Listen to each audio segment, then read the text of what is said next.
السلام علیکم ورحمۃ اللہ وبرکاتہ۔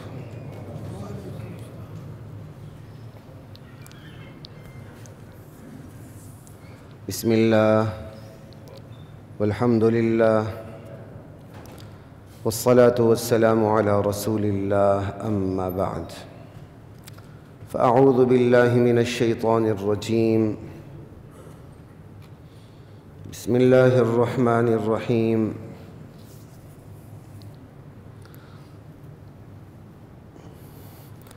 وَلَقَدْ آتَيْنَا لُقْمَانَ الْحِكْمَةَ أَنِ اشْكُرْ لِلَّهِ وَمَنْ يَشْكُرْ فَإِنَّمَا يَشْكُرُ لِنَفْسِهِ وَمَنْ كَفَرَ فَإِنَّ اللَّهَ غَنِيٌّ حَمِيدٌ۔ وَإِذْ قَالَ لُقْمَانُ لِابْنِهِ وَهُوَ يَعِظُهُ يَا بُنَيَّ لَا تُشْرِكْ بِاللَّهِ إِنَّ الشِّرْكَ لَظُلْمٌ عَظِيمٌ۔ حضرات محترم، گزشتہ جمعے میں نے سورہ یونس کی بعض آیات کی روشنی میں امت کے عروج و زوال کے پیمانوں پہ بات کی تھی کہ جب اللہ تعالیٰ کسی امت کو عروج عطا کرتے ہیں تو اس کی صورتیں کیا بنتی ہیں، نبی علیہ السلام کو، وقت کے نبی کو اللہ ہدایات کیا دیتے ہیں، اور انہی ہدایات کو نہ ماننے کے نتیجے میں پھر امت زوال کا شکار ہو جاتی ہے۔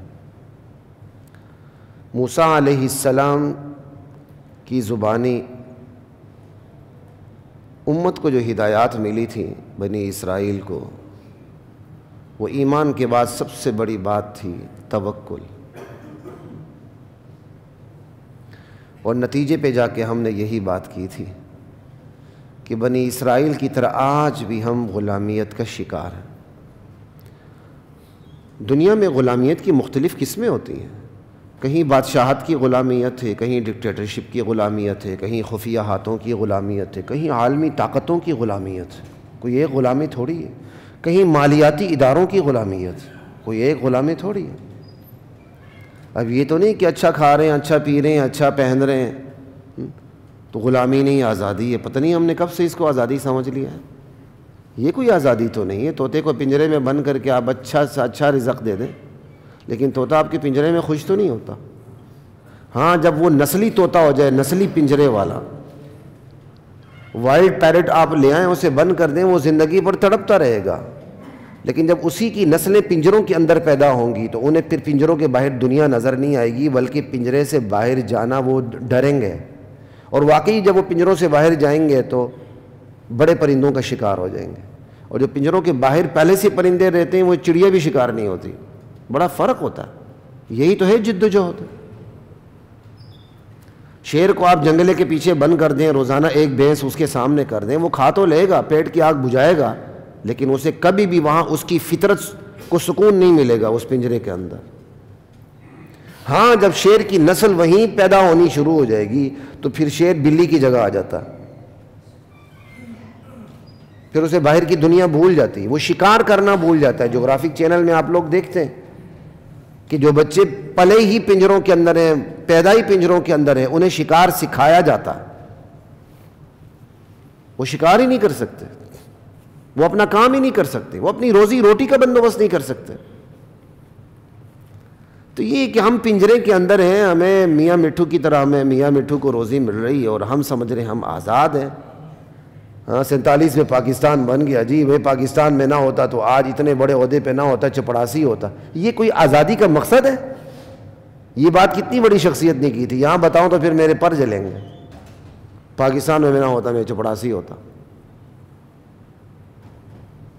ہاں نہیں، ایک شخصیت نے کہا تھا میں وہاں بھی چپڑاسی نہ ہوتا، میں وہاں بھی شاید اسی عہدے پر ہوتا۔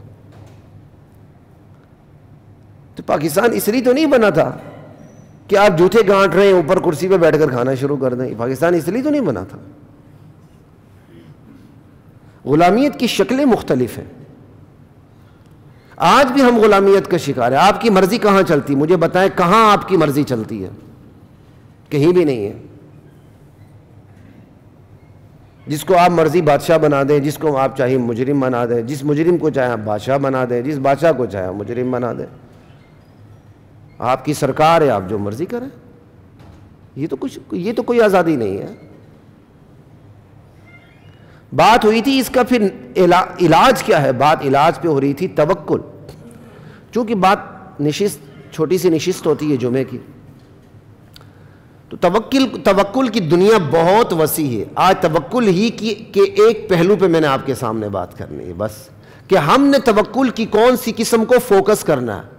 حالانکہ زندگی میں توکل کی ہر قسم کو فوکس کرنا ہے، فرد ہو، معاشرہ ہو، ریاست ہو، سیاست ہو، قیادت ہو. یہی 4-5 چیزیں ہوتی ہیں، اس پہ پوری زندگی محیط ہے. یہ 4-5 چیزیں میری اور آپ کی زندگی کا پورا احاطہ کرتی ہیں. ان میں سے ہر ایک چیز میں کے اندر آپ کو توکل کی ضرورت پیش آتی ہے. توکل کیا ہے؟ اسباب اپنانا، اور اسباب اپنانے کے بعد نتیجے کے لیے بے صبر نہ ہونا، اور بھروسہ اللہ پہ کرتے ہوئے نتیجہ اللہ پہ چھوڑ دینا. اب اللہ کی مرضی، اس سے نتیجہ اللہ کیا برآمد کرتے ہیں. اللہ حق ہمارے حق میں کرتے ہیں، پھر بھی ہمارے حق میں، ہمارے خلاف جاتا ہے. ہمیں دیکھنا چاہیے کہ ہمارے خلاف کیوں گیا، کیا وجہ بنی، ہمارے اعمال میں کمزوری تھی، یا خدا کی حکمت ایسی ہی ہے کہ اعمال درست ہوں پھر بھی اللہ کے ہاں نتیجہ مختلف ہو جاتا ہے.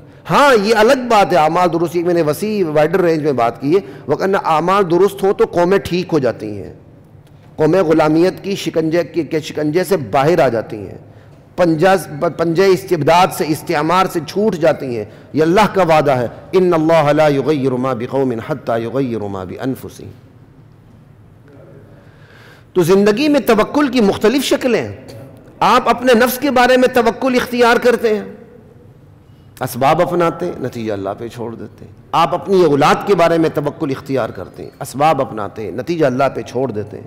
آپ معیشت کے بارے میں، معاشرت کے بارے میں، سیاست کے بارے میں، ریاست کے بارے میں، ملازمت کے بارے میں، تجارت کے بارے میں، زراعت کے بارے میں، زندگی کے ہر شعبے میں آپ جو تقاضے ہیں ان تقاضوں کے مطابق اسباب کو اختیار کرتے ہیں اور بھروسہ اللہ پہ کر دیتے ہیں. جو اللہ پہ بھروسہ اختیار کرتے ہوئے اسباب اپناتا ہے، ایک تو وہ اسباب بھی درست اپناتا ہے، غلط اسباب کبھی نہیں اپناتا.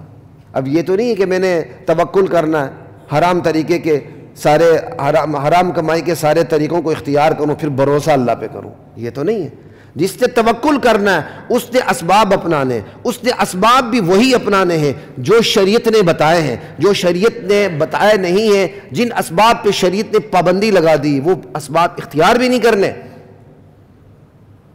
توکل یہ اسباب اختیار کرنا. پھر اسباب اختیار کرنے کے بعد فوراً نتیجے کے لیے پیچھے نہیں دیکھنا. دعا کی آگے جبرائیل امین اسرائیل آگے، کوئی آگے، صبر کی ایک لمبی مدت سامنے آ جاتی ہے بسا اوقات.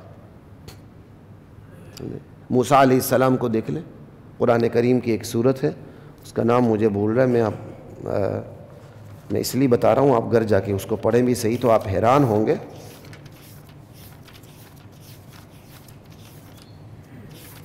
ہمارے سامنے قرآن کا نقشہ ہوتا ہے، کئی دفعہ سورت کا نام ہی بھول جاتا ہے. ہاں جی، سورہ قصص ہے.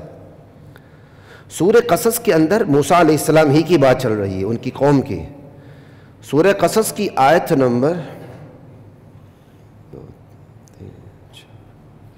5-6 آیت میں چلے جائیں، 5 آیت.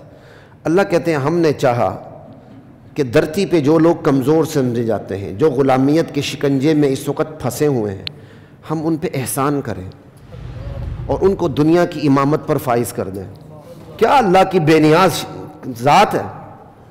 اللہ کہتے ہیں ہم نے یہ ارادہ کر لیا کہ دھرتی کے اوپر، وہ بھی فرعون کی دھرتی کے اوپر، فرعون کی ریاست میں، جو قوم غلامیت کے شکنجے میں پھنسی ہوئی تھی، پنجے فرعون کے اندر مکمل طور پہ جکڑی ہوئی تھی، ہم نے چاہا ہم ان پر احسان کر دیں. کیا احسان؟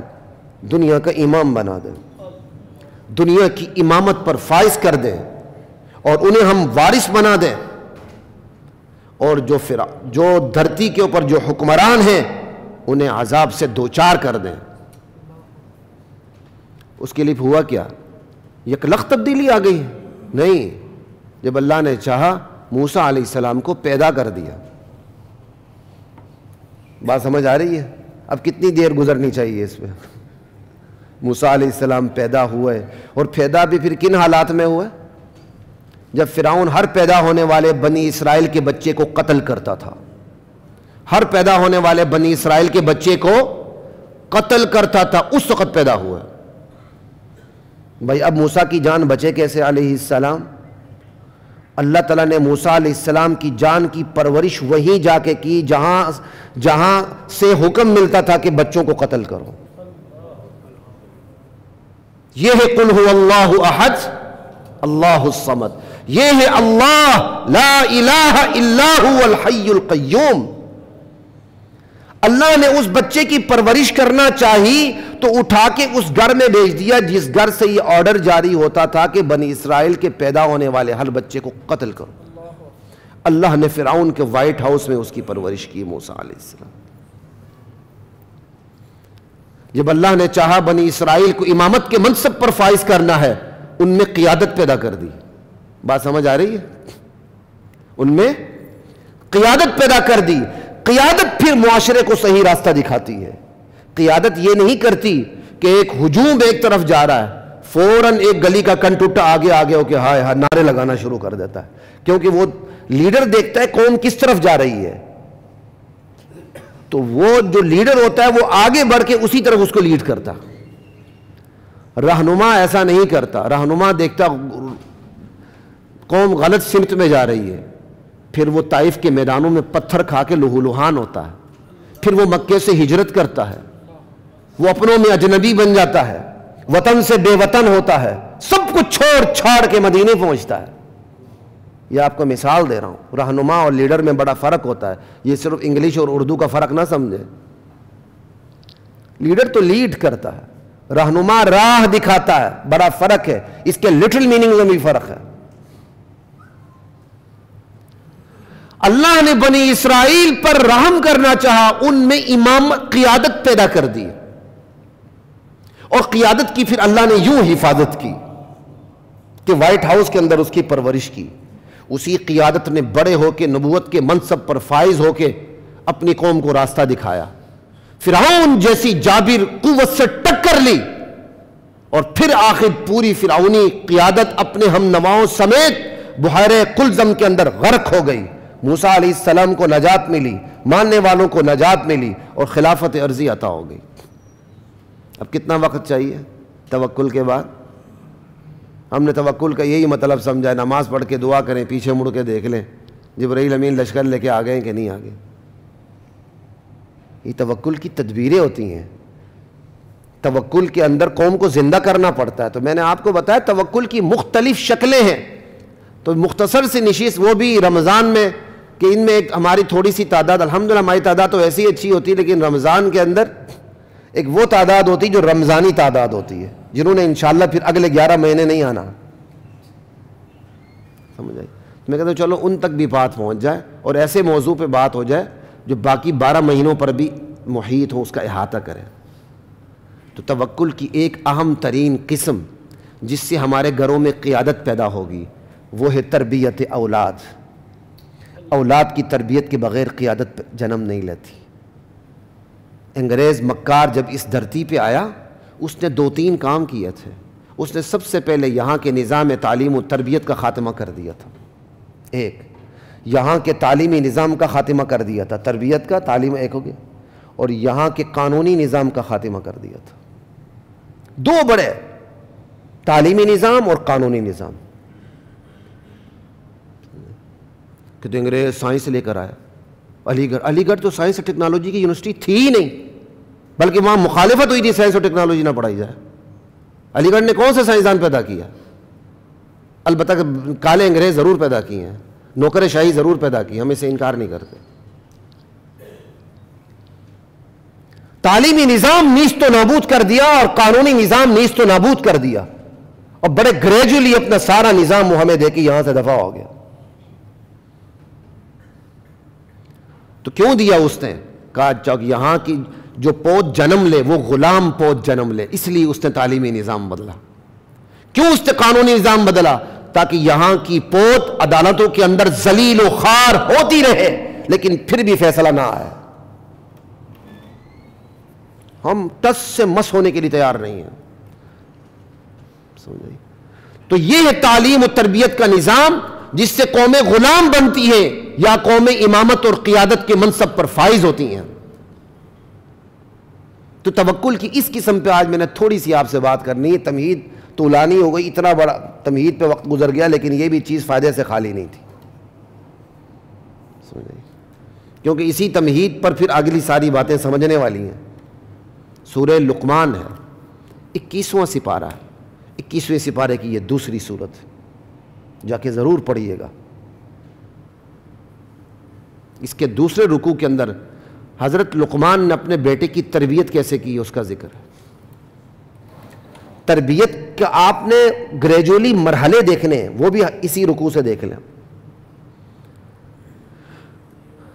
حضرت لقمان نے اپنی بیٹے کی تربیت کیسے کی قرآن نے ذکر کر دی, ویسے ہی ذکر کر دی, کہانی سنا دی الف لیلہ کی. ونس اپون اے ٹائم ایک لقمان ہوتا, دیر واز اے لقمان. 9ویں 10ویں کی ہم کہانیاں پڑھا کرتے تھے. یہ ونس اپون اے ٹائم والی بات تو نہیں ہے. امتوں کی سرگزشت کی صورت میں میرے اور آپ کے لیے سبق ہے. اللہ مختصر سے تعارف کرواتے ہیں, میرا بندہ لقمان کون تھا. کہا وَلَقَدْ آتَيْنَا لُقْمَانَ الْحِكْمَةَ, ہم نے اپنے لقمان کو وزڈم دی تھی, حکمت و دانائی دی تھی, اور کہہ دیا تھا ہمارا شکر کرتے رہنا. انشکر للہ, اور جو شکر کرتا ہے وہ ہمارے لیے نہیں کرتا, اپنے لیے کرتا. وَمَن يَشْكُرْ فَإِنَّمَا يَشْكُرُ لِنَفْسِهِ وَمَن كَفَرَ فَإِنَّ اللَّهَ غَنِيٌّ حَمِيدٌ. جو ناشکری کرتا ہے اللہ پر اس کا کوئی اثر نہیں ہوتا. اللہ اپنی ذات میں آپ تعریف والا ہے, کوئی تعریف کرے نہ کرے, وہ تو بے نیاز ہے. اب اللہ کہتے ہیں یہ اتنا سا تعارف ہو گیا لقمان کا, حضرت لقمان کا. کہا وَإِذْ قَالَ لُقْمَانُ لِابْنِهِ, وہ وقت یاد رکھنے کے قابل ہے. یاد رکھو جب لقمان نے اپنے بیٹے کو نصیحتیں کی تھی. کوئی ایک دفعہ نصیحت تو نہیں کی تھی نا, اس نصیحت کا ذکر ہے بس. وہ ایک پورا سلسلہ ہوتا ہے, تسلسل ہوتا ہے کہ لقمان نے اپنے بیٹے کو کس طرح تربیت کے قالب میں, ڈھانچے میں ڈھالا. آنے والی نسلوں نے بھی اگر اپنی اولاد کو اسی تربیت کے قالب میں ڈالا تو امامت کے منصب پہ فائز ہو جائیں گے. تو سب سے پہلی چیز کیا, حضرت لقمان نے جو تربیت کے لیے سیرہ تلاش کیا, اپنے بچے کے دل میں شرک کی نفرت بھر دی, توحید کی عظمت بھر دی. کہا لا تشرک باللہ, میرے بیٹے شرک نہیں کرنا. اگر آپ, اب اس کو ہم نے کتنا آسان سمجھ لیا, یہ گھر کی بات ہو گئی نا, شرک نہیں کرنا. مسلمان ہے شرک, مسلمان ہی تو شرک کرتا ہے بھائی, مسلمان ہی تو شرک کرتا ہے. نہیں تو جائیں تمام مزارات کے اوپر سجدے میں کون پڑا ہوا ہے؟ خالستان سے سکھ آ کے سجدہ کر رہا ہے, ہندوستان سے ہندو آ کے, اندرا گاندھی کی اولاد آ کے مزارات پہ سجدہ کر رہی ہے کہ نہیں میری اور آپ کی اولاد سجدہ ریز ہو رہی ہے, میری اور آپ کی اولاد نیازیں دے رہی ہے, منتیں مانگ رہی ہے, جھک رہی ہے, ماتھا ٹیک رہی, نمک کھا رہی ہے. وہ سرکاری گٹر میں ملا ہوا پانی کو آب حیات سمجھتی ہے جو سیدھے وہاں پہنچا ہوتا ہے. جو سلوک اللہ کے گھر سے ہونا چاہیے ہم مخلوق کے گھر سے کر رہے ہیں. شرک کوئی چھوٹی چیز نہیں ہے. اللہ کی عظمت جب دلوں میں رچ بس جائے, بندہ بکتا نہیں ہے, بکتا نہیں ہے. جس کے دل میں اللہ گھر کر جائے وہ حرام کھائے گا. جس کے دل میں اللہ گھر کر جائے پوری دنیا اس کی گردن پہ سوار ہو جائے کہ تم نے یہ قلم یوں چلانا ہے, وہ چلائے گا؟ ممکن نہیں ہے. لیکن جس کے دل میں اللہ نہ ہو وہ ایک کال کے اوپر سرنڈر ہو جائے گا, اس کے کپڑے گیلے ہو جائیں گے. لا الہ الا اللہ واللہ اکبر, اس کو آپ چھوٹا نہ سمجھیں. توحید کی نعمت پوری زندگی کے اوپر اثر انداز ہو جاتی ہے. پھر گلی کے باہر بیٹھے ہوئے جو اپنی قسمت کے مارے ہوئے ہوتے ہیں, ان کے پاس جا کے اپنی آپ قسمتیں تلاش نہیں کرتے, بلکہ مسجدوں میں آتے ہیں, اللہ کے حضور سجدہ ریز ہوتے ہیں, اللہ سے اپنی حاجات مانگتے ہیں. ہم نے سمجھنا شرک نہ کریں, توحید کریں. بس توحید کا اثر پوری زندگی کے اوپر ہے. نہ وہ بندہ بکتا ہے, نہ بکتا ہے, نہ جھکتا ہے جو توحید کے اوپر آ جاتا ہے. صحابہ نے ویسی جانیں دی تھی. آپ صرف کیا کرو, اتنا کم وقت ہوتا ہے. موسیٰ علیہ السلام کا مقابلہ کرنے والے جادوگروں کو دیکھ لیں. وہ جب مقابلہ کرنے آئے تو لامالہ بڑے بڑے وعدوں کے ساتھ ان کو لایا تھا نا. ریاست جب جادوگروں کا بندوبست کرے تو وہ کتنے بڑے جادوگر ہوں گے. لیکن اس کے باوجود انہوں نے کہا کچھ ملے گا؟ اِنَّ لَنَا لَأَجْرًا إِن كُنَّا نَحْنُ الْغَالِبِينَ، کیا ہمیں اجر ملے گا اگر ہم غالب ہوں گے؟ اس نے کہا یار تم تو میرے کچن کیبنٹ میں آ جاؤ گے، لَمِنَ الْمُقَرَّبِينَ، تم تو میرے مقرب ترین ساتھیوں میں تمہارا شمار ہوگا، موسیٰ کو شکست دے دو علیہ السلام۔ مقابلہ ہو گیا، جادوگر شکست کھا گئے۔ اس کے بعد کیا ہوا پتہ؟ کیا ہوا؟ کوئی بتا دے آپ میں سے ایک ساتھی، تاکہ مجھے بھی پتہ چلے۔ ایمان لے آئے۔ ایمان لانے کے بعد کیا ہوا؟ فرعون نے کہا تمہارے ہاتھ پاؤں کاٹ کے تمہیں سولی چڑھا دوں گا۔ ایسا ہی ہے مخالف سمت میں، ادھر سے ہاتھ کاٹا تو دوسری طرف سے ٹانگ کاٹی، بندہ کہاں کا رہے؟ مخالف سمت میں تمہارے ہاتھ پاؤں کاٹوں گا، تمہیں سولی دوں گا۔ وہی جادوگر جو فرعون کی دولت پہ راڑ ٹپکا رہے تھے، انہوں نے کہا کوئی پرواہ نہیں، جو کرنا ہے کر لو، ہم اپنے اللہ سے ملاقات کر لیں گے جا کے۔ تو اس لیے ہم سے انتقام لینے لگا ہے کہ ہم اللہ پہ ایمان لائے جب ہمارے سامنے حق واضح ہو چکا ہے۔ توحید کی صرف یہ تبدیلی، ہم تو خاندانی مسلمان ہیں، ابھی تو 1 منٹ نہیں گزرا، ایک چند سیکنڈ پہلے جادوگروں کی دل کی کیفیت کیا تھی؟ دنیا کی متاع کے اوپر سجدہ کر رہے تھے، اور ایمان لانے کے فوراً بعد شاید 1 نینو سیکنڈ بھی نہ گزرا ہو، ان کی دل کی کیفیت کیا بدلی؟ کا سولی دے دو، ہاتھ پاؤں کاٹ دو، آنکھیں نکال دو، سب کچھ مسلح کر کے رکھ دو، ہم پیچھے ہٹنے والے نہیں ہیں۔ یہ تبدیلی آتی توحید سے۔ ہم نے پتہ نہیں کیا سمجھ لیا توحید کو۔ ہماری توحید تو صبح نماز کو نہیں اٹھاتی، ہماری توحید ہمیں حرام سے نہیں روکتی، ہماری توحید ہمیں غیر اللہ کے در پہ جا کے سجدے کرنے سے نہیں روکتی، ہماری توحید اللہ کے علاوہ کسی کو مشکل کشا اور حاجت روا اور دسترگیر سمجھنے سے نہیں روکتی، ہماری توحید تو شرک کے تصور سے ہمیں نہیں روکتی۔ ہماری یہی توحید ہے کہ دولہا دلہن کو 9 مہینے گزر جاتے ہیں، بچہ لینے کہیں اور پہنچ جاتے ہیں، ہماری یہ توحید ہے۔ اور جو عمر بھر جادوگر رہے ان کی توحید دیکھیں ذرا، کہ کاٹ دو ہاتھ پاؤں سارا کچھ، پیچھے ہم نے ہٹنا نہیں۔ یہ ہے توحید۔ اس کی تربیت دیں اپنے گھر کے اندر بچوں کو، کہ آپ کا بچہ بھی ادب کے ساتھ، آپ ادھر ادھر ہو تو فوراً آپ کو پکڑ لے، گرفت کر لے۔ لا الہ الا اللہ۔ اس توحید کا درس سب سے پہلے اپنے بچوں کو دیں۔ جب ان کے اندر سب کچھ اللہ کی عظمت گھر کر جائے گی، وہ دنیا کی قوموں کے سامنے دبیں گے۔ امامت کا تو پہلا نقطہ یہی ہے، بندہ بھوکا ننگا رہے گا، فاقے کا شکار ہو کر اس پر موت آ جائے گی، لیکن وہ دنیا سے سود پر پیسے نہیں لے گا۔ کون سا حکمران ہے جس نے سود پہ پیسہ نہیں لیا؟ مجھے بتائیں۔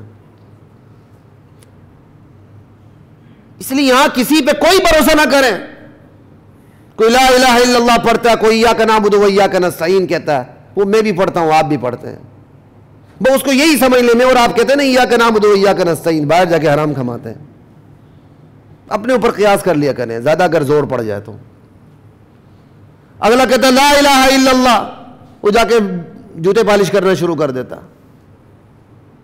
بھئی یہی سمجھ لیں، میں اور آپ جس طرح لا الہ الا اللہ پڑھتے ہیں، ہماری قیادت بھی اسی طرح لا الہ الا اللہ پڑھتی ہے۔ میں جس طرح ایاک نعبد و ایاک نستعین کہتا ہوں، ہماری قیادت بھی اسی طرح ایاک نعبد و ایاک نستعین کہتی ہے، اوپر سے وہ نہیں آیا۔ دنیا کے مفادات کے اوپر آپس میں ہاتھا پائی نہ کریں۔ ہاں سیاسی اختلاف ہے، آپ کسی اور طرف ہیں، میں کسی اور طرف ہوں، یہ کسی اور طرف ہے، کوئی فرق نہیں پڑتا، لیکن باہمی تعلقات، صلہ رحمی، رشتہ داریاں ان سیاسی پارٹیوں کی بنا پر خراب نہ کریں خدا کے لیے۔ جتنی اللہ کی توحید بڑھے گی، ان تمام چیزوں سے بے نیاز ہوتے جائیں گے، قیادت تب ابھرے گی، تبدیلی یوں آئے گی، تبدیلی میرے اور آپ کے گھر سے آئے گی جب ہم اپنی اولاد کی تربیت کریں گے۔ جب میری اولاد کو پتہ ہی نہ ہو تربیت کس چیز کا نام ہے، میری اولاد کو انجیل کا پتہ ہو، تورات کو پتہ ہو، سکول کے اندر جو گھنٹی ہوتی ہے اس کا پتہ ہو، قرآن کا پتہ ہی نہیں ہو، میری اولاد نے ڈانس کرنا ہے، میوزک پڑھنا ہے، سب کچھ کرنا ہے، تبدیلی آئے گی۔ وہی تبدیلی آئے گی جو شیطان چاہتا ہے، اور وہ مسلط ہے وہ تبدیلی 70 سال سے۔ سب سے پہلے توحید، شرک سے بچنا، ساتھ ہی قرآن کریم کی ایک اصطلاح ادخال الہی میں کسی وقت بات کر چکا تھا، صرف آج نام لے رہا ہوں۔ اللہ تعالیٰ نے لقمان کے کلام کو روکا، اپنی بات شروع کر دی، کہا میرے بندے، لقمان نے کہا نا شرک نہیں کرنا، چلو میرے بندو اس کے ساتھ میں تمہیں بھی ایک بات ملا کے کہتا ہوں، والدین کی بے حرمتی بھی نہ کرنا۔ ہاں تمہارے والدین اگر تمہیں شرک پہ مجبور کریں پھر ان کی رفاقت اختیار ضرور کرنا، ان کے ساتھ دنیا میں اچھی زندگی گزارنا، ان کی ماننا نہیں۔ کہ اب دوبارہ سنو لقمان نے آگے کیا کہا، کوئی بات سمجھ آ رہی ہے؟ یہ بڑے آسان طریقے سے میں نے آپ کو تفسیر کا ربط آپ کے سامنے رکھ دیا۔ توحید کے بعد اب کس نہج پہ تربیت کر رہے ہیں اپنے بچے کی؟ یا بنیہ، اے میرے پیارے بیٹے، انہا ان تک مثقال حبۃ من خردل، کوئی رائی کا دانہ ہو، رائی کے دانے کے برابر کوئی چیز ہو، فتکن فی صخرہ، وہ رائی کا دانہ کسی پتھر میں، چٹان میں، کسی گھاٹی میں چھپا پڑا ہو، کسی پہاڑ کے اندر ہو، او فی السماوات، یا آسمانوں کے کسی گوشے میں ہو، او فی الارض، یا تحت الثری میں، زمین میں کہ کہیں وہ پڑا ہوا ہو وہ رائی کا دانہ، یأتی بہ اللہ، اللہ کل تمہارے سامنے اس کو حاضر کر دے گا۔ وہ رائی کے دانے کے برابر نیکی ہے وہ بھی سامنے لے آئے گا، جزا دے گا۔ وہ رائی کے دانے کے برابر برائی ہے وہ بھی لائے گا، سزا دے گا۔ وہ رائی کے دانے کے برابر شرک ہے، لا کے جہنم پھینکے گا۔ اور اگر وہ رائی کے دانے کے برابر توحید ہے جس سے بچت ہو سکتی ہے، بس توحید کا اتنا پہلو، وہ لا کے تمہیں نجات بھی دے دے گا۔ یأتی بہ اللہ ان اللہ لطیف خبیر، اللہ بڑا باریک بین ہے، خبیر، بہت باخبر ذات۔ کیا ملا اس سے؟ احساس ذمہ داری، مکافات عمل، جو کرنا ہے وہ بھرنا ہے، جو کرو گے وہ بھرو گے۔ توحید کے بعد سب سے بڑی چیز یہ ہے بندہ اس بات پہ تیار رہے جو میں نے کرنا ہے مجھے اس کا حساب دینا پڑے گا، جو میں نے کرنا ہے مجھے اس کا حساب دینا پڑے گا۔ اب ایمانداری سے بتائیں، جس بچے کی تربیت اس بات پر ہوئی ہو میں جو کر رہا ہوں میرا اللہ مجھے دیکھ رہا ہے، کوئی دیکھے نہ دیکھے، شبیر نہیں، کوئی دیکھے نہ دیکھے، اللہ دیکھ رہا ہے۔ بچے کو آپ ڈوگی سے نہ ڈرائیں، اللہ کے عذاب سے ڈرائیں۔ بچے کو لولی پاپ کی لالچ نہ دیں، بچے کو جنت کی لالچ دیں، اللہ کے ثواب کی لالچ دیں۔ وہ بات بات میں اللہ کا نام لے گا۔ وہ غصے میں بھی آئے گا نا بچہ بچے سے بات کرتے ہوئے، کہے گا اللہ تمہیں جہنم میں ڈالیں گے۔ دیکھ لیں بچوں کی تربیت۔ آپ اس کو بچپن میں ہی ڈوگیوں سے ڈرا رہے ہیں، بڑے بڑے ڈوگ سے کیسے مقابلہ کرے گا بڑے ہو کے؟ ذمہ داری کا احساس، میں جو کر رہا ہوں اللہ دیکھ رہا ہے۔ بچہ اگر بچہ ہو، والدین سامنے ہو تو برائی نہیں کرتا، اگر اس کے دل میں گھر کر جائے کہ مجھے اللہ دیکھ رہا ہے، وہ بچہ بڑا ہوگا تو تنہائی میں بھی گناہ نہیں کرے گا کہ اللہ دیکھ رہا ہے۔ وہ تنہائی کو تنہائی نہیں سمجھے گا، وہ سمجھے گا اس تنہائی میں بھی اللہ میرے ساتھ ہے، مجھ سے زیادہ اللہ مجھے دیکھ رہا ہے۔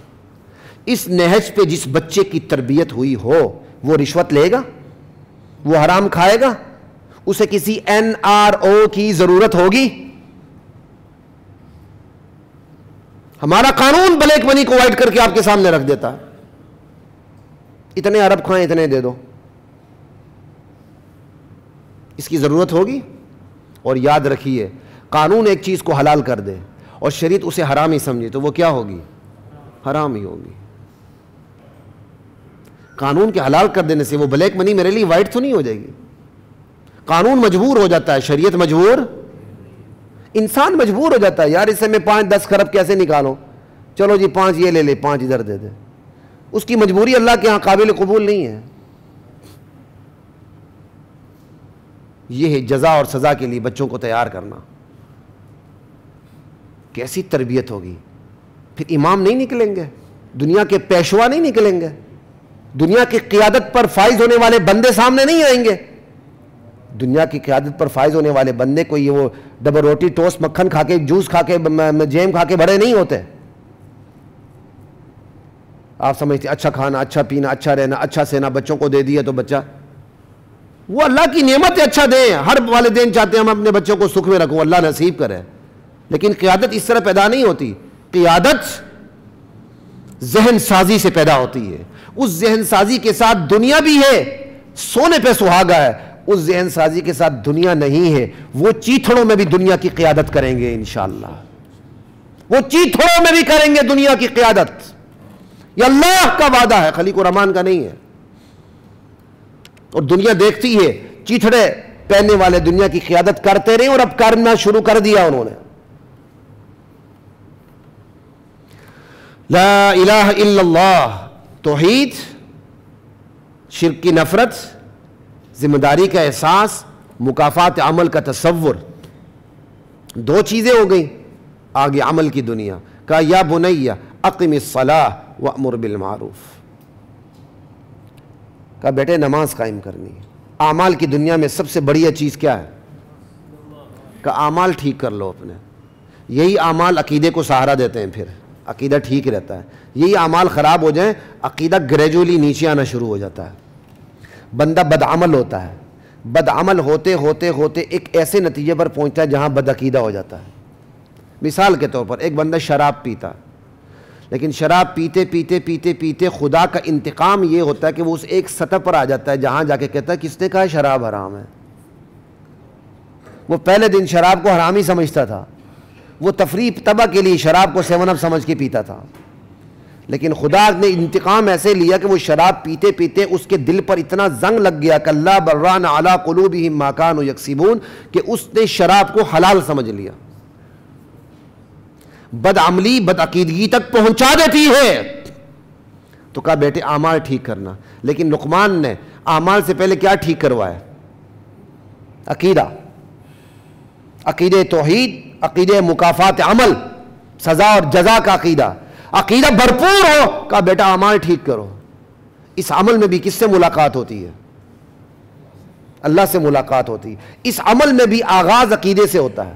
جو نماز پڑھتا ہے اس کی نیت ہوگی تو وہ نماز پڑھے گا نا، کہ میں جس ہستی کے سامنے سر بسجود ہونے لگا ہوں وہ ہستی میری تقدیر کی مالک ہے۔ تو نماز کا آغاز بھی عمل سے نہیں ہو رہا، عقیدے سے ہو رہا۔ اور پھر بات یہاں ختم نہیں کہ بندہ صرف اپنے آپ کو ٹھیک کرے، اب لقمان حکیم آگے آ رہے ہیں۔ توحید، مکافات عمل، خود کو ٹھیک کرنا۔ کہا بیٹا یہ کافی نہیں ہے، وَأْمُرْ بِالْمَعْرُوفِ وَانْهَ عَنِ الْمُنْكَرِ، امر بالمعروف نہیں عن المنکر کا فریضہ انجام دینا ہے۔ خود ٹھیک رہتے رہتے لوگوں کو بھی نیکی کا درس دینا ہے، برائیوں سے روکنا ہے۔ یہ دوہری ذمہ داری ہے میرے بیٹے تیرے اوپر۔ آج مسلمانوں کی کثیر ترین تعداد اس دوہری ذمہ داری سے نہ صرف غافل ہے بلکہ جاہل ہے۔ اس پہ میں کافی جمعات پہلے بات کر چکا ہوں کہ ایک مسلمان پر اکہری ذمہ داری نہیں بلکہ دوہری ذمہ داری عائد ہوتی ہے، صلاح کی بھی، اصلاح کی بھی، خود کو درست رکھنے کی بھی اور معاشرے کو درست رکھنے کی بھی۔ یہ دونوں ذمہ داریاں ہر مسلمان پر عائد ہوتی ہیں اپنے اپنے دائرے کے اندر۔ میرا دائرہ ممبر کا ہے، آپ کا دائرہ کرسی کا ہے، ایک کا دائرہ دکان کا ہے، دوسرے کا دائرہ مکان کا ہے، تیسرے کا دائرہ زراعت کا، کسی کا معیشت کا دائرہ ہے، کسی کا معاشت کا دائرہ ہے، کسی کا سیاست کا دائرہ ہے، ہر ایک کا دائرہ ہے۔ اس دائرے کے اندر اس نے نہ صرف خود کو درست رکھنا ہے بلکہ دوسروں کو بھی درست رکھنے کی کوشش کرتے رہنا ہے۔ یہ دوہری ذمہ داری ہر مسلمان کے اوپر عائد ہوتی ہے۔ ویسے معاشرہ نہیں سدھرتا۔ اللہ پاک کی قسم یہ مسلمان دوہری ذمہ داری پر آ جائے، نہ کسی تبلیغی جماعت کی ضرورت رہے گی، نہ کسی سیاسی جماعت کی ضرورت رہے گی۔ میں تبلیغی جماعت کا مخالف نہیں ہوں، میں تو کہتا ہوں تبلیغی جماعت میں وقت لگائیں، لیکن آپ کو بتا رہا ہوں یہ جماعتیں آہستہ آہستہ وجود میں کیوں آئیں؟ اسی لیے آئیں کہ جب امت اپنا فریضہ بھول چکی تو چند لوگ پھر کھڑے ہو گئے، چلو یار اس طرح ان کو تبلیغ کرتے رہو، ورنہ تو یہ ہر ایک کی ذمہ داری ہے، دوہری ذمہ داری۔ تو لقمان حکیم توحید اور مکافات عمل کے بعد بندے کو کہنے خود کو بھی ٹھیک رکھو اور معاشرے کو بھی ٹھیک رکھنے کی کوشش کرو۔ 2 4 ہو گئی۔ اور جب بندہ دوہری ذمہ داری پر آتا ہے تو یہ نہیں ہوتا کہ نیچے ریشم کی قالین بچھے، سرخ قالین پہ وہ سفر کرے۔ اللہ کرے ایسا ہی ہو، اللہ راحتیں دے، ہمیں آزمائشیں نہ دے، ہم آزمائشوں کے قابل نہیں، لیکن خدائی ایک دستور ہے۔ اشد الناس بلاء الانبیاء، سب سے زیادہ تکلیفیں انبیاء پر آئیں، ثم الامثل فالامثل، پھر جو جتنے نبی کے طریقے کے قریب ہوگا اس کو اتنے مصائب تکلیف کا سامنا کرنا پڑے گا۔ اللہ تعالیٰ ہمیں آزمائش سے بچا کے رکھے. لیکن جب بندہ دوہری ذمہ داری پر آتا ہے نا, باتیں سننی پڑتی ہیں, سلاخوں کے پیچھے جانا پڑتا ہے, بہت کچھ ہونا پڑتا ہے. کہ اس کا بھی ذکر کر دیا لقمان حکیم نے, وَاصْبِرْ عَلَىٰ مَا أَصَابَكَ, میرے بیٹے یاد رکھنا یہ دوہری ذمہ داری کا کام کرتے ہوئے جن تکالیف کا سامنا کرنا پڑے پھر اس پر صبر کرنا, اس پر استقامت کا مظاہرہ کرنا, بیٹا پیچھے نہ ہٹنا کبھی بھی. اب بتائیں قیادت پیدا ہو رہی کہ نہیں ہو رہی ہے؟ اس سے بہترین فارمولہ, اس سے مختصر ترین فارمولہ قیادت کا اور کیا ہو سکتا. اور یہاں بچوں کی تربیت ہم کیسے کر رہے ہیں؟ بچوں کو ہم ملازمت کے لیے تیار کر رہے ہیں. پڑھا کیوں رہے ہیں؟ کہ معدے کا پلاٹ بڑا ہو جائے. بیٹا پڑھ اچھی طرح, 5 مرلے کے مکان میں 2 مرلے کے مکان میں گٹر والی گلیوں میں رہ رہے ہیں تو اچھی سی نوکری پہ چلا جائے گا, چھوکری بھی اچھی مل جائے گی اور مکان بھی بڑا اچھا مل جائے گا. ذرا ہاتھ مارے گا تو فوراً DHA بھی پہنچ جائیں گے. بیٹا ہم تو تجھے پڑھا اس لیے رہے ہیں. آج ماں باپ اولاد کو تربیت کے لیے نہیں پڑھا رہے, خدا کی قسم ان کی بہت بڑی تعداد. آج ماں باپ اولاد کو جو پڑھا رہے وہ انویسٹمنٹ کر رہے ہیں, دنیا کی, آخرت کی نہیں. ہاں وہ خوش نصیب ہیں جو آخرت کی بھی انویسٹمنٹ کر رہے ہیں. آخرت کی انویسٹمنٹ کریں گے دنیا چونگے میں ملے گی, سپلی میں ملے گی. آخرت کی انویسٹمنٹ نہیں کریں گے وما لہ فی الآخرۃ, کچھ بھی نہیں ملے گا. ومنہم من یقول ربنا آتنا فی الدنیا حسنہ وما لہ فی الآخرۃ من خلاق. کچھ لوگ صرف دنیا مانگتے ہیں پھر انہیں آخرت نہیں ملتی, اور کچھ لوگ ربنا آتنا فی الدنیا حسنہ وفی الآخرۃ حسنہ. آج ماں باپ پڑھاتے اس لیے نوکری اچھی لگ جائے. ذرا پڑھ لیا بیٹا, تجھے اس لیے پڑھایا تھا, تجھے ابھی تک تجھے نوکری نہیں ملی. بھائی تعلیم تو تربیت کے لیے ہوتی ہے, تعلیم نوکری کے لیے نہیں ہوتی. نوکری سیکنڈری لیول کی چیز ہے, وہ ایک اضافی چیز ہے تعلیم سے ہٹ کر. وہ سونے پہ سہاگا اگر آپ کو مل جائے, لیکن تعلیم کا مقصد نوکری نہیں ہے. تو یہاں بتایا دوہری ذمہ داری ادا کرتی ہو میرے بیٹے, اگر تیرے اوپر تکلیفیں آئیں تو اس پر صبر کرنا. کیوں؟ ان ذالک من عزم الامور. یاد رکھو یہ دوہری ذمہ داری یہ ہمت اور عزیمت کے کاموں میں سے, یہ چھوٹے کاموں میں سے نہیں ہے. لوگوں کی سننی پڑتی ہیں, آپ لوگوں کی اصلاح کی بات کرتے ہیں, لوگ آپ کے منہ پر آ جاتے ہیں. ہمارے نبی علیہ السلام کی زندگی کو دیکھ لیں, تمام انبیاء کی زندگی کو دیکھ لیں, صحابہ اور خیر القرون کی زندگیوں کو دیکھ لیں, اور اب یہاں بھی بات ابھی ختم نہیں ہو رہی. کئی دفعہ بندہ دوہری ذمہ داری اپناتا ہے لیکن غرور و تکبر کا شکار ہوتا ہے. کہ میرے بچے یاد رکھنا, کیا آیت ہے آگے, وَلَا تُصَعِّرْ خَدَّكَ لِلنَّاسِ, گال پھلائے نہ رکھنا لوگوں کے سامنے, لوگوں سے بے رخی نہ کرنا. تکبر میں آ کے تم لوگوں سے بے رخی کر جاؤ. سائیکل پر آ جائے ملنا ہی نہیں, موٹر سائیکل پر آ جائے 2 انگلیاں دینے, پجیروں پہ آ جائے تو جفا مار لے بندہ. سمجھ آئی کہ لوگوں سے بے رخی نہیں کرنی. وَلَا تُصَعِّرْ خَدَّكَ لِلنَّاسِ, بے رخی سے پیش نہیں آنا لوگوں سے, بلکہ اس طرح پیش آئے وہ تم سے محبت کرنے لگیں, تم ان سے محبت کرنے لگو. تواضع سے پیش آنا ہے, تواضع سے, کیوں اسی سے کام چلتے ہیں. وَلَا تُصَعِّرْ خَدَّكَ لِلنَّاسِ وَلَا تَمْشِ فِي الْأَرْضِ مَرَحًا, اور زمین پر اکڑ کے نہیں چلنا.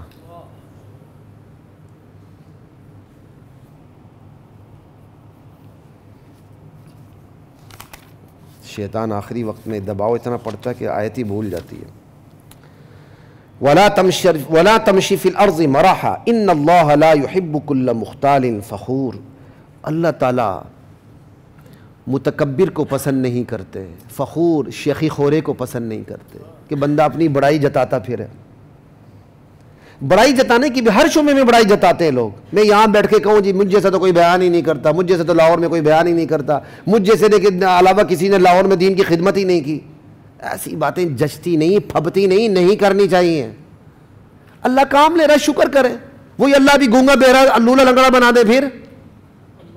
مجھ جیسا کوئی وکیل نہیں, مجھ جیسا کوئی قانوندان نہیں, مجھ جیسا کوئی تاجر نہیں, مجھ جیسا کوئی دکاندار نہیں. میرے ہاتھ میں تو مٹی آتی سونا بن جاتا ہے. آپ نے ایسے لوگوں کو نہیں دیکھا؟ بڑے فخر, ہمارے کیا, ہمارے تو ہاتھ میں مٹی سونا بن جاتی ہے. اللہ شیخی خورے کو پسند نہیں کرتے, اللہ متکبر کو پسند نہیں کرتے. وقصد فی مشیک, اپنی چال میں میانہ روی اختیار کر میرے بیٹے. نہ تیری چال مریل چال ہونی چاہیے, نہ مریضانہ چال ہونی چاہیے, نہ گنڈے بدماش کی چال ہونی چاہیے, ایک بھلے مانس مومن کی چال ہونی چاہیے. بندہ اپنی چال سے پہچانا جاتا ہے، اپنی چال ڈال، اپنی بول چال سے پہچانا جاتا ہے۔ وغضض من صوتک، میرے بچے اپنی آواز کو پس رکھنا، لیکن آواز پس رکھنے کا مطلب یہ نہیں ہے جہاں آواز بلند کرنی وہاں بھی بندہ آرام سے بیٹھ جائے، کیونکہ اگلی آیت خود ہی بتا رہی ہے ان انکر الاصوات لصوت الحمیر، بدترین آوازوں میں میرے بیٹے گدھے کی آواز ہے۔ تو تشبیہ گدھے کی آواز سے دی کہ اس طرح نہیں کرنا چاہیے، وگرنہ موقع محل ہوتا ہے، کہیں آہستہ بولنا پڑتا ہے، کہیں بلند آواز میں بولنا پڑتا ہے، کہیں محبت میں بولنا پڑتا ہے، کہیں آپ نے مذمت کرنی ہے تو آپ غصے سے بولتے ہیں، کہیں گھورنا پڑتا ہے، کہیں ہاتھ اٹھانا بھی پڑتا ہے۔ یہ موقع محل ہے، اسلام دین فطرت ہے، اس کا انکار نہیں کرتا۔ صحابی کہتے ہیں نبی علیہ السلام غالباً مسجد نبی میں نبی علیہ السلام منبر پر تشریف فرما تھے، اور اس قدر بلند آواز سے آپ بیان فرما رہے تھے کہ خطرہ تھا کہ منبر اس طرح ڈول رہا تھا آپ منبر سمیت گر نہ پڑے، اور حتی اسمع العواتق فی الخدور، اور آپ کی آواز اتنی بلند تھی کہ گھروں میں بیٹھی ہوئی پردہ نشین عورتوں نے آپ کی باتیں سن لی۔ لیکن یہ دیکھیں تکبر کتنا خطرناک ہے۔ آخری ساری 2-3 آیتیں ہیں ہی تکبر کے اوپر، کہا دوہری ذمہ داری کا امر بالمعروف نہیں عن المنکر، لیکن جہاں بات آ گئی تکبر کی وہاں 2-3 آیتیں خرچ کر دی، اسلوب بدل کے۔ ولا تصعر خدک للناس، گالیں پھلا کے بے رخی نہیں اختیار کرنی۔ ولا تمشی فی الارض مرحا، اکڑ کے نہیں چلنا۔ اللہ تعالیٰ متکبر و شیخی کورے کو پسند نہیں کرتے۔ ان اللہ لا يحب كل مختال فخور، وقصد فی مشیک، اپنی چال میں میانہ روی اختیار کرنا۔ وغضض من صوتک، اپنی آواز کو بھی پس رکھنا۔ گدھوں بدترین آوازوں میں گدھوں کی آواز ہے۔ یہ ساری باتوں کا کل خلاصہ کیا ہے؟ تکبر نہ کرنا۔ یہ تکبر اتنی خطرناک چیز ہے کہ اللہ تعالیٰ نے اس پر اتنی آیات لگا دی لقمان حکیم کے حوالے سے۔ بندے کے پاس کچھ نہیں ہوتا ہے، بالکل تھلے لگ جاتا ہے، کچھ آ جاتا ہے تو وہ سب سے اوپر چلا جاتا ہے۔ بعض لوگوں کی عادت ہوتی ہے یا وہ گریبان سے پکڑتے ہیں یا وہ جوتوں کی پالش کرتے ہیں، درمیان میں ان کا کوئی راستہ نہیں ہوتا، کوئی مذہب نہیں ہوتا۔ طاقت مل جائے گریبان پکڑ لیتے ہیں، طاقت چھوٹ جائے جوتوں میں گر جاتے ہیں، درمیان میں نہیں ہوتے۔ وہ اعتدال ہونا چاہیے بندے کی طبیعت کے اندر، امیری میں بھی، غریبی میں بھی، اختیار میں بھی، بے اختیاری میں بھی اعتدال ہونا چاہیے۔ یہ ہے لقمان علیہ السلام نے اپنے بچے کی تربیت کی، اور یہ توکل ہے، یہی توکل ہے۔ بندہ اسباب ہی اپنا سکتا ہے نا، بندہ اپنے بچے کی تربیت ہی کر سکتا ہے نا، اسے سمجھا سکتا ہے، اسے حلال کھلا سکتا ہے، اسے اپنے قول سے، اپنے عمل سے، اپنی فکر سے اس کی تربیت کرنے کی کوشش کر سکتا ہے، لیکن نتیجہ کس کے پاس ہے؟ نوح علیہ السلام نے محنت کی، نتیجہ نہیں نکلا، بیٹا کنعان نکلا، نافرمان نکلا۔ ابراہیم علیہ السلام نے محنت کی، نتیجہ نکلا، بیٹا اسماعیل نکلا، ذبیح اللہ نکلا۔ یہ توکل ہے۔ توکل کرنے کے بعد نتیجہ اللہ پہ چھوڑ دے بس، کیونکہ توکل کا اسباب اپنانے کے بعد اگر آپ نے کسی بندے کے اوپر اسباب اپنائے ہیں تو اللہ تعالیٰ نے اس بندے کے اندر فطری صلاحیتیں رکھ دی ہیں۔ اب وہ فطری صلاحیت اپنی استعمال پوزیٹیولی کرے گا، رزلٹ پوزیٹیو آئے گا، وگرنہ نہیں آئے گا۔ یہی تو اس اگلے والے بندے کا امتحان ہے۔ میرا امتحان یہ ہے توکل کے حوالے سے، توکل میں جو تربیت ہے کہ میں اپنے بچوں پر محنت کروں، اور میرے بچوں کا امتحان یہ ہے کہ اس محنت کو قبول کریں۔ وہ نہیں کرتے پکڑے جائیں گے، میں محنت نہیں کرتا میں پکڑا جاؤں گا۔ یہ ہے محنت کا طریقہ کار۔ آج والدین توکل کی اس قسم سے بہت کوسوں دور ہو چکے ہیں۔ وہ کسی زیادہ تنخواہ برینڈ کے سکول میں پڑھا کے فارغ ہو جائیں گے، زیادہ تنخواہ کوئی ٹیوشن پڑھا لیں گے، خود بچوں سے، بیوی بچوں سے بالکل غافل رہیں گے، اور تعلیم کا مقصد صرف نوکری اور چھوکری سمجھیں گے، اس کے علاوہ کچھ بھی نہیں۔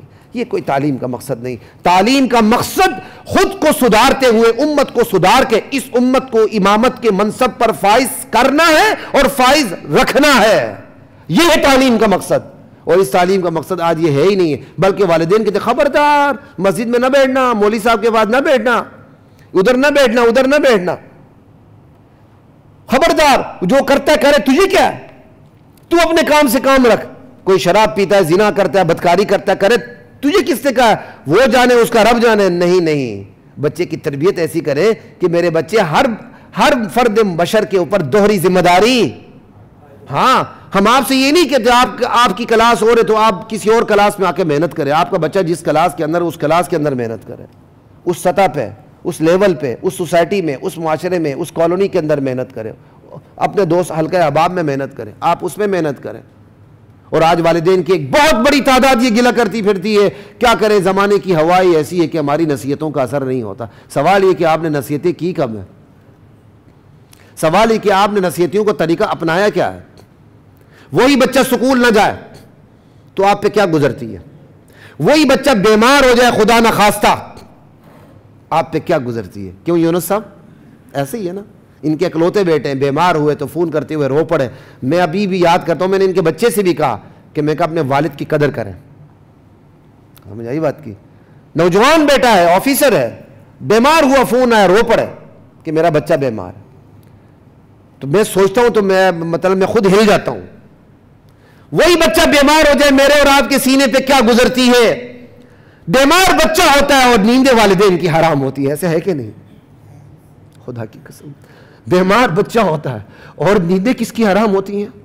ماں باپ کی حرام ہوتی ہیں۔ بیمار بچہ ہوتا ہے اور بستر پر باپ تڑپ رہا ہوتا ہے، ماں تڑپ رہی ہوتی ہے، لیکن وہی بچہ روحانی طور پر بیمار ہو جائے۔ کتنے ماں باپ ہیں جن کو فکر لگ جاتی، جن کی نیندیں حرام ہو جاتی ہیں کہ بچہ روحانی طور پہ خراب ہو رہا ہے، بچہ نماز نہیں پڑھ رہا، بچہ روزہ نہیں رکھ رہا، بچہ غلط ٹریک پہ چڑھ چکا ہے۔ کتنے والدین ہیں جن کی نیندیں حرام ہو رہی ہیں؟ بس یہ ہے تربیت، یہ ہے تربیت۔ اگر اتنا جذبہ پیدا نہیں ہوا، خدا کی قسم میں اور آپ پکڑے جائیں گے۔ یہی اولاد کل قیامت کے دن اللہ کی عدالت میں استغاثہ دائر کرے گی، میرے مولا ان والدین نے مجھے گمراہ کر دیا تھا۔ میں اپنے سے باتیں نہیں کر رہا ہوں، یہ آپ کو اللہ اور اس کے رسول کی بات بتا رہا ہوں۔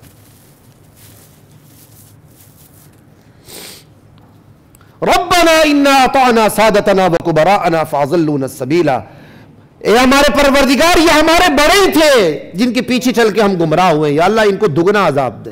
والدین اللہ کی عدالت میں، بچے اللہ کی عدالت میں اپنے بڑوں کے خلاف استغاثہ دائر کریں گے۔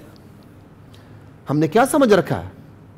آج ہم بحیثیت والدین، میرے سمیت ہر والد، ہر ماں اپنے اس فریضے سے غافل ہے، اس لیے ہم دنیا کو امامت دینے سے عاجز ہو چکے ہیں، اور دنیا ہمیں امامت دے رہی، دنیا ہمیں قیادت دے رہی ہے۔ اللہ کی ذات ہمیں اس فریضے سے